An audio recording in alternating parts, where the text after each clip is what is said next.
নমস্কাৰ, মোৰ নাম ৰিংকু তালুকদাৰ। মই এতিয়া আহি উপস্থিত হলোঁ আমিনগাঁও। আপুনি গুৱাহাটীৰ ফালৰ পৰা আহিলে এই ৰাস্তাটোৰে আহিব লাগিব।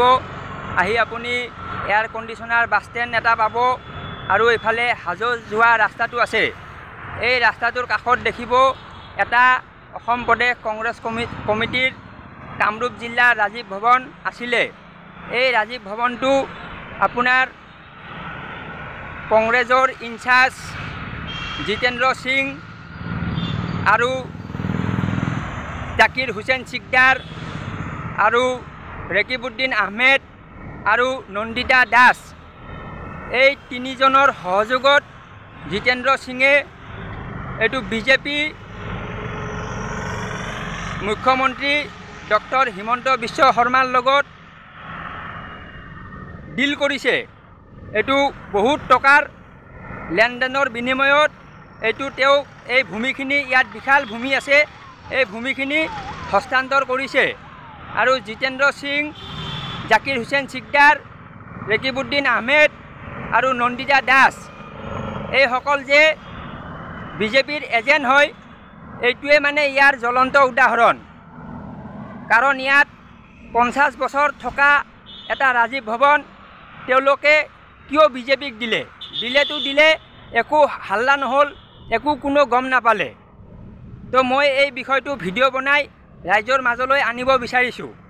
তেওঁলোকে প্ৰতিবাদ কৰিব লাগিছিল, কিন্তু কৰা নাই। কাৰণ তেওঁলোকে বিজেপিৰ সৈতে গোপন বুজাবুজি কৰি মিতিৰালি কৰি আছে। আৰু এই তিনিজন বিধায়ক বিজেপিৰ এজেণ্ট যে হয়, এইটোৱে তাৰে প্ৰমাণ। তাৰে লগত তেওঁলোকে জিতেন্দ্ৰ সিঙৰ জৰিয়তে এইটো ভূমিটো হস্তান্তৰ কৰিছে, বহুত টকাৰ বিনিময় হৈছে। এইটো মই জিতেন্দ্ৰ সিঙক সুধিব বিচাৰিম যে আপুনি কিয় বিজেপিৰ এজেণ্ট হৈ কাম কৰি আছে আৰু আপুনি অসমলৈ আহিছে 3 দিনীয়া ভ্ৰমণসূচী লৈ। 3 দিনত আপুনি বহুত টকা সংগ্ৰহ কৰি অসমৰ পৰা গুচি যাব। আপোনাৰ অসমৰ সমস্যাক লৈ আপোনাৰ কোনো মনোযোগ নাই। সেইটো আপোনাৰ কামৰ পৰা ওলাই পৰিছে। কাৰণ আপুনি প্ৰতিবাৰে অসমলৈ আহি ধন সংগ্ৰহ কৰে। আপুনি বিজেপিৰ পৰা ধন সংগ্ৰহ কৰে, মাটি হস্তান্তৰ কৰাৰ বিনিময়ত আপুনি কংগ্ৰেছৰ কেণ্ডিডেটক টিকেট দিয়াৰ নামত আপুনি ধন সংগ্ৰহ কৰে আৰু আপুনি দুৰ্বল কেণ্ডিডেট দি বিজেপিক জয়ী হোৱাত সহায় কৰে। কাৰণ আপুনি বিজেপি জয়ী হোৱাটো বিচাৰে, সেইকাৰণে আপুনি কংগ্ৰেছৰ দুৰ্বল কেণ্ডিডেটবোৰক থিয় কৰায় আৰু তেওঁলোকৰ পৰা বৃহৎ পৰিমাণৰ টকা সংগ্ৰহ কৰে।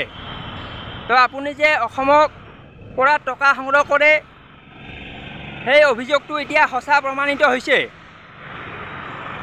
কাৰণ কিয়, ইয়াত আপুনি চাওক, ইমান বিশাল ভূমি তেওঁ দিয়াৰ পিছত ইয়াত কোনো প্ৰতিক্ৰিয়া হোৱা নাই। তাৰমানে কি? তাৰমানে তেওঁ বিজেপিৰ স্লিপাৰ চেল হয়, বিজেপিৰ এজেণ্ট হয়।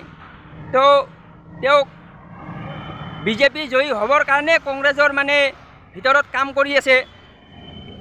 এই কথাটো এইটোৰ পৰাই সঁচা প্ৰমাণিত হৈ গ'ল। আৰু ইয়াত বৃহৎ অট্টালিকা নিৰ্মাণ হৈ আছে।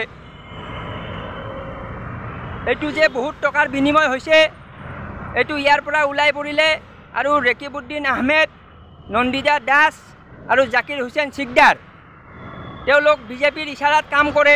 আৰু এটা প্ৰমাণ হ'ল, যেতিয়া গুৱাহাটীৰ কেণ্ডিডেটজন আছিলে মীৰা বৰঠাকুৰ, তেওঁৰ সময়তো মানে সেইবিলাকে সহযোগ কৰা নাই। কাৰণ বিজেপি প্ৰাৰ্থীজন জয়ী হোৱাটো বিচাৰে। তলে তলে বিজেপিৰ লগত কাম কৰি আছে কংগ্ৰেছৰ ভিতৰত থাকি। এইটো অকল মই কোৱা কথা নহয়, এইটোৰ প্ৰমাণ হৈ গৈছে।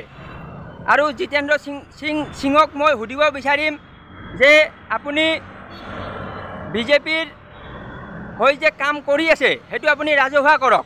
আপুনি কওক যে মই বিজেপিৰ লগত মিলি আছোঁ, মই বিজেপিৰ পৰা টকা লৈ আছোঁ। এইবোৰ আপুনি ৰাজহুৱা কৰক। আপুনি ৰাইজক কিয় বুৰ্বক বনাই আছে?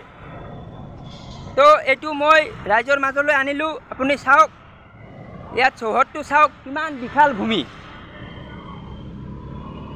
এইটো 50 বছৰ ইয়াত আছিলে। 50 বছৰ থকাৰ পিছত এই মাটিটো যদিও চৰকাৰৰ মাটি হয় তথাপি তেওঁলোকে মানে ইয়াত মাটিটো ধনৰ লেনদেন যে হৈছে সেইটো ইয়াত ওলাই পৰিছে কাৰণ ইয়াততো বহুত মাটি বেদখল হৈছে চৰকাৰী মাটি মই দেখা পাইছোঁ ভিগু ফুকন যেতিয়া বিধায়ক আছিলে সেই সময়ত আপুনি ৰেকৰ্ডবোৰ ওলাই চাওক যিমান চৰকাৰী মাটি আছিল সেইবোৰ এতিয়া নাই সেইবোৰ চব বেদখলকাৰীৰ কবলত পৰিছে তো সেইবোৰতো উচ্ছেদ কৰা নাই তেনেহ'লে ৰাজীৱ ভৱনটো কিয় মানে হেৰি কৰিব তাৰমানে নিশ্চয় ইয়াত তলে তলে বহুত টকাৰ লেনদেন হৈ আছে তো সেইকাৰণে ভিডিঅ'টো শ্বেয়াৰ কৰি জিতেন্দ্ৰ সিং ডাঙৰীয়াক যে তেওঁ যে বিজেপি স্লিপাৰ চেল হয় এজেণ্ট হয় জাকিৰ হুছেইন চিকদাৰ ৰেকিবুদ্দিন আহমেদ আৰু নন্দিতা দাস তিনিজন এই তিনিজন বিজেপিৰ এজেণ্ট তিনিজনে সহযোগ কৰিছে জিতেন্দ্ৰ সিঙক জিতেন্দ্ৰ সিঙে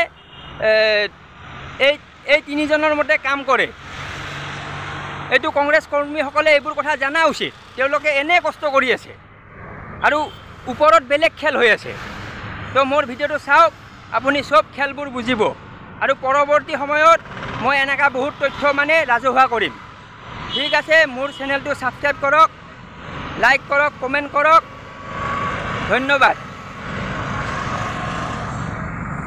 এবাৰ ভিউটো চাই লওক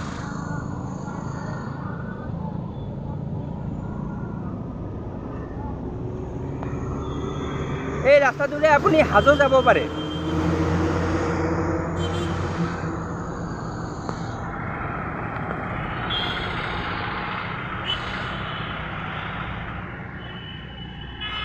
চাওক ৰাজীৱ ভৱনটোৰ অৱস্থা জহিৰ হৈ গৈছে